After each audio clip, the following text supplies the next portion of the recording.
এটা হচ্ছে আওলা ব্র্যান্ডের একটা F2058 সিরিজের একটা মেকানিক্যাল কিবোর্ড। আর এই মেকানিক্যাল কিবোর্ড খুব একটা প্রিমিয়াম একটা লুক নিয়ে আসে। তো আপনাদেরকে দেখাচ্ছি বিভিন্ন ধরনের ফিচারগুলো কী কী আছে। চলুন তাহলে আমরা আনবক্সিংটা শুরু করে দিই।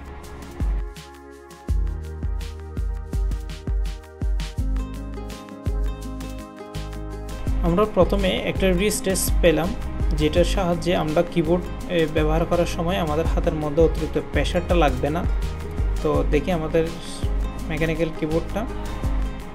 কিবোর্ডের সাথে যেটা রিস্টেস রয়েছে ওটার মধ্যে একটা ম্যাগনেট রয়েছে, যার কারণে এটা দূর থেকেও আকর্ষণ করে এবং আপনার খুব কমফোর্টেবল সাথে কাজ করতে পারবেন।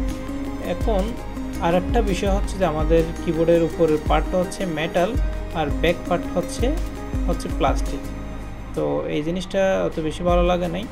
তো এখানে আর একটা আমাদের সুইচ বাটন রয়েছে, এটা খুব প্রিমিয়াম একটা লুক দিয়েছিল। এটা যখন আপনি সাব দিবেন তখন সেক্ষেত্রে এক একটা কিবোর্ডের লাইটিংগুলো ইফেক্টসগুলো চেঞ্জ হবে।